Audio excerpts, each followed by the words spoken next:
Welcome back sa aking YouTube channel, Jeremy's TV Manila. Like, share, and subscribe. Anyway, wala na pong bayad to. Libre lang. Tulong mo na lang din sa kapwa mo. Alright. Thank you very much po. Sa topic natin ngayon for today's reflection o ang mabuting balita sa araw na to. Naranasan nyo na po ba na kung minsan, halimbawa, nasa dalampasigan kayo, no? Yung buhangin. Pag yung hinawakan, hinigpitan, no? Marami pang tumatagos. Ganyan din po yung ating hinaharap sa ating karir, politician ka man, negosyante, o kung ano mang merong kapangyarihan ang meron ka. So, alam naman po natin na ang lahat ng yan talaga naman pinagsisikapan at minimithi ng lahat. Subalit, siyempre, yan ang mga bagay na yan ay mga temporary lang. Di ba? Kaya kung minsan, yung mga bagay na nandyan sa atin ay nayayanig po. No? Katulad ng nangyayari sa ating bansa ngayon ay literally, no? Literal na nayayanig. Kabi-kabilaan po yung mga lindol na nangyayari. Bakit kaya nangyayari yung mga pagyanig? Even sa sarili nating buhay ay nayayanig din po. Sabi sa Hebreo chapter 12 verse 27, ang katagalang minsan pa ay magpapahiwatig na aalisin ng Diyos ang lahat ng nilikha niya na nayayanig para manatili ang mga bagay na hindi nayayanig. So yun po, talaga palang pinahihintulutan na minsan pa para malaman ng tao kung ano-ano ba yung mga nawawala o temporary lang dito sa mundo. Talagang inaalaw ni Lord, no? So halimbawa, sa personal po nating buhay, nagkaroon ka ng sakit. Dati wala kang pakialam. Talagang kahit ano kinakain mo, walang bawal-bawal sa'yo, kinakain mo ang lahat. At the end of the day, nagkasakit ka. Sa financial, dati bulastog ka o waldas ka sa mga pera pinaghihirapan mo at ngayon ay bigla namang nawala or magulong relasyon o mismo ang mundo natin o ang ating bansa na kung saan ay nagkakagulo ngayon at nayayanig ng korupsyon, nayayanig ng literal na lindol. Kaya pinapakita po dito, tinatanggal na niyayanig ni Lord para ipakita ano bang mga hindi nayayanig.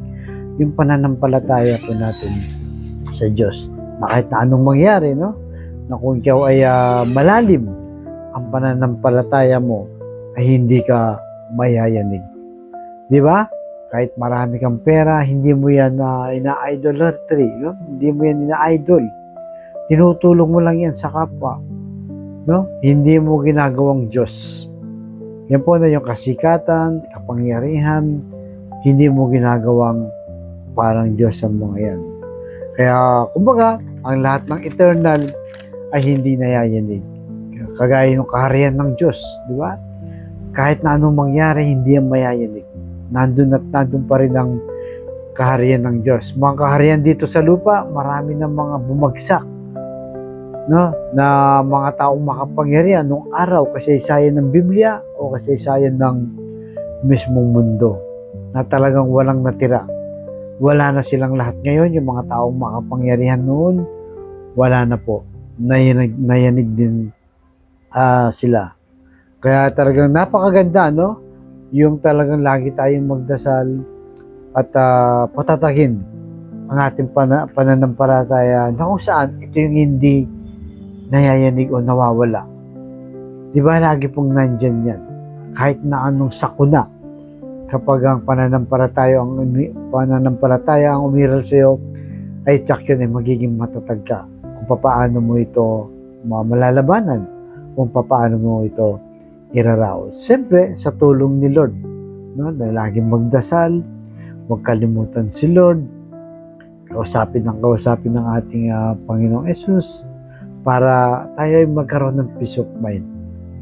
Yung iba kasi, nasa kanila ng lahat ng makapangyarihan, mayaman, pero pagdating sa pagyanig sa buhay, nagigiba sila. Bakit? Dahil kulang sila o mahina ang kanilang pananampalataya kaya napakataas, no, ng pagyanig sa kanila.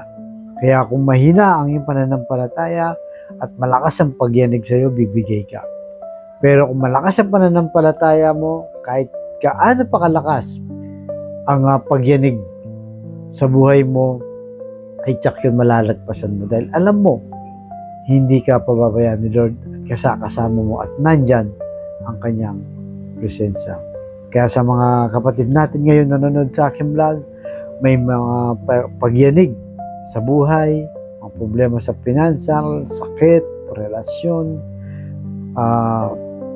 lahat ng yan. So sama-sama po tayong magdasal na sana ay malagpasan po natin yan. Lord, maraming salamat po sa mga bagay na minumulat mo sa amin na kung saan ang mga niyayanig mo sa aming buhay, mga pawang temporary lang. Tulungan mo kami, Lord, na maging matatag sa pananampalataya para kahit anumang pagyanig ay ikaw pa rin ang nasa puso namin, ang pananampalataya namin ay hindi mawawala. Kaya i-bless niyo po yung mga kapatid namin may karamdaman. Ipuhin niyo po ng inyong mapagpagaling na kamay. Pagalingin niyo po, Lord. Ganon din po yung mga taong hirap din sa financial na kailangan namin lahat. I-bless niyo po ang aming hanap buhay. At ang mga nagkakagulong pamilya ay sana po magkasundo at lalong mamahal. Ang lahat ng ito hiniling namin sa matamis na pangalan ng ating Panginoong Yesus.